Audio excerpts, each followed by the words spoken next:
Hi, வணக்கம். என் பேர் மோனிஷா ஜெயக்குமார்.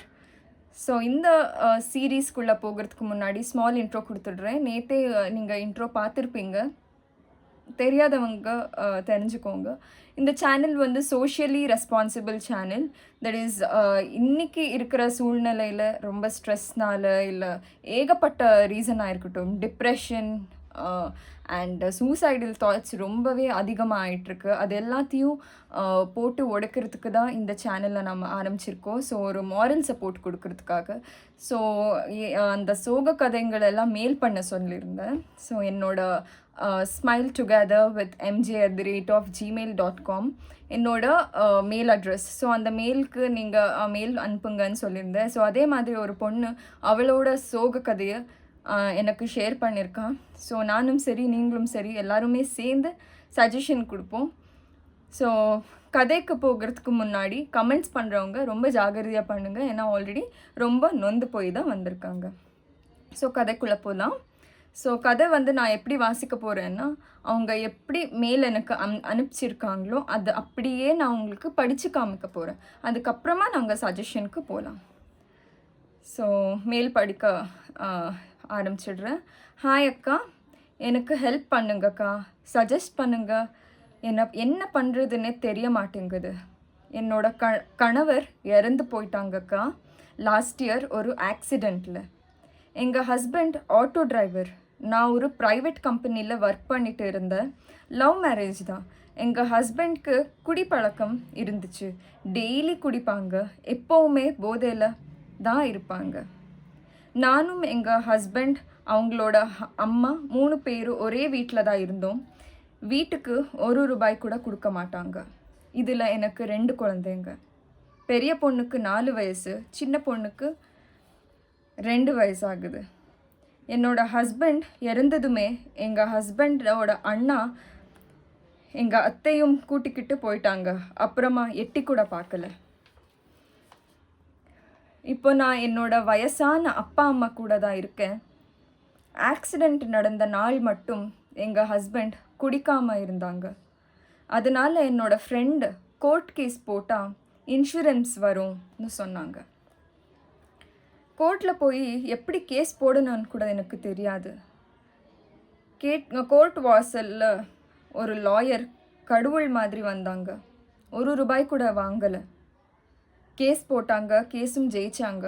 இப்போது 21 லட்சம் இன்சூரன்ஸ் சாங்ஷன் பண்ணியிருக்காங்க. பணம் வருதுன்னு தெரிஞ்சதும் எங்கள் ஹஸ்பண்டோட அம்மாவும் அண்ணனும் வந்து சொந்தம் கொண்டாடுறாங்க. என்ன பண்ணுறதுன்னு தெரியலக்கா, ஹெல்ப் பண்ணுங்க. ஓகே, இந்த பொண்ணோட நம்ம கதையை கேட்டோம். ஸோ ஒரு பியூட்டிஃபுல்லாக இருக்கும் என் வாழ்க்கைன்ட்டு அந்த பொண்ணு அவங்களோட திருமண வாழ்க்கையில் கால் எடுத்து வச்சுருக்காங்க. பட் அப்புறமா தான் தெரியுது அவங்களோட ஹஸ்பண்ட்க்கு குடிப்பழக்கம் இருக்குது, அதுவுமே எப்போவுமே போதையில் இருப்பாங்க அண்ட். ஸோ அவங்களும் ஒரு ப்ரைவேட் கம்பெனியில் ஒர்க் பண்ணிட்டு தான் இருக்காங்க. அந்த கடவுள் புண்ணியமோ என்னவோ தெரியல, அவங்க ஹஸ்பண்ட் இருக்கும்போது மட்டும் அந்த நாள் மட்டும் அவங்க குடிக்காமல் இருந்திருக்காங்க. ஸோ அவங்களோட ஃப்ரெண்டு வந்து சஜஸ்ட் பண்ணியிருக்காங்க, இல்லை நீ வந்து இன்சூரன்ஸுக்கு கிளைம் பண்ணு, ஸோ கண்டிப்பாக உனக்கு இன்சூரன்ஸ் பண்ணுறோன்ட்டு. இந்த சுச்சுவேஷனில் நான் ஹேட்ஸ் ஆஃப் பண்ணுற ஒரு நபர்னால் அந்த லாயர் மட்டும்தான்.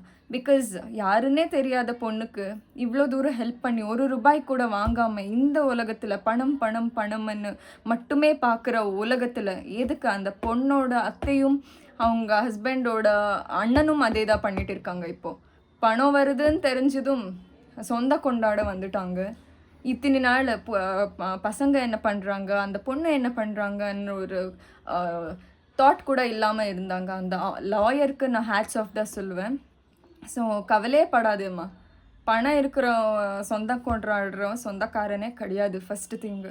ஸோ நீ வந்து வெளியில் வரணும். உனக்காக உங்கள் அப்பா அம்மா உனக்கு 2 கார்டியன் ஏஞ்சல் மாதிரி உனக்கு இருக்கிற 2 குழந்தைங்க. ஸோ அவங்களோட நீ பார்க்க தான் வேணும்.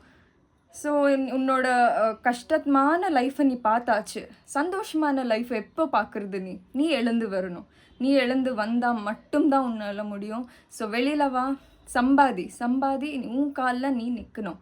உன் காலில் நீ நின்னாதான் அந்த 2 பசங்களோட லைஃபை நீ பார்க்க முடியும்.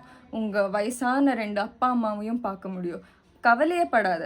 2 பசங்களையும் உங்கள் அப்பா அம்மா கிட்ட ஒப்படைச்சிட்டு நீ தயவு செஞ்சு வெளியில் வா. வெளி உலகத்தை பாரு. இந்த டிப்ரெஷன் எல்லாமே போட்டு விட. ஏன்னா இனிமே இறந்து போன கணவர் வரமாட்டாங்க. ரியாலிட்டிக்குள்ளே நீ வந்து தான் ஆகணும். இல்லைன்னா அது வேலைக்கே ஆகாது. நீ அந்த டிப்ரெஷன்லேயே இருந்தேன்னா உன்னை 2 பொட்ட பசங்களை வச்சுக்கிட்டு என்ன பண்ண போகிற? ஃபஸ்ட் திங்கு. செகண்ட் திங்கு, உங்கள் வயசான அப்பா அம்மா வேறு இருக்காங்க. ஸோ அது எல்லாத்தையும் மறந்துட்டு உன்னையும் ஒரு நாள் சிரிக்க வைக்கிறதுக்கு ஒருத்தன் வரதா போகிறான்.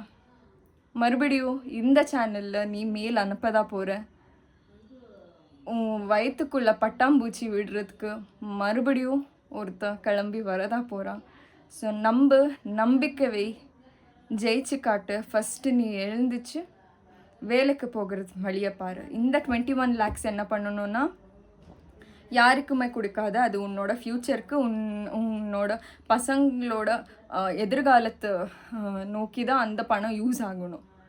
ஸோ ஃபர்ஸ்ட் திங், அந்த 21 lakhs வந்து டிவைட் பண்ணிக்கோ, பட்ஜெட் போட்டுக்கோ. ஃபார் எக்ஸாம்பிள் 5 lakhs சின்ன குழந்தைக்கு, பெரிய குழந்தைக்கு 8 lakhs. இன்னும் மிச்சம் இருக்கிறது ஒரு வீடு லீஸ்க்கு போடு. இல்லைன்னா அந்த அந்த பணத்தை FD பண்ணு, என்ன வேணாலும் பண்ணு. ஆனால் ஒரு பைக் கூட வேஸ்ட் பண்ணாது. நீ சம்பாதி, நீ உன் பிள்ளைங்களை பாரு. அந்த பணம் ஃப்யூச்சரில் உனக்கு உதவணும். ஸோ அதுக்கு நீ எந்திரிச்சு நிற்கணும். அவ்வளோதான். எந்திரிச்சு வா. எல்லாமே உனக்கு நல்லது தான் நடக்கும். நாங்கள் எல்லாருமே இருப்போம். மறுபடியும் நீ சிரிச்சுக்கிட்டு வா. உங்கள் அப்பா அம்மா அவங்களும் சிரிப்பாங்க. உங்கள் குழந்தை இருக்காங்க. ஸோ இந்த மாதிரி நிறைய சீரீஸை நாம் பார்க்கலாம். ஸோ இந்த பொண்ணோட பேர் இருக்குது அந்த மெயிலில். பட் அது நான் ரிவீல் பண்ண விரும்பலை. பிகாஸ் அவங்க ப்ரைவசி அவங்களுக்கு தேவை தான். அண்ட் நான் உனக்கு ஒரு பேர் வைக்கிறேன். அது வெளிச்சம்.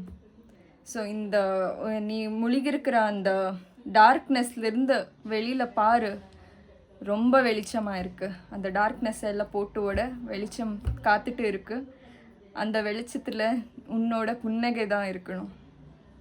Signing off Manisha Jayakumar. நீங்களும் உங்களை கதைங்களை எனக்கு மெயில் பண்ணுங்கள். எல்லாருமே சேர்ந்து கதைப்போம். ஸோ கமெண்ட்ஸ் பண்ணுறவங்க ஜாகிரதையாக பண்ணுங்கள். Thank you. Signing off Manisha. Bye bye.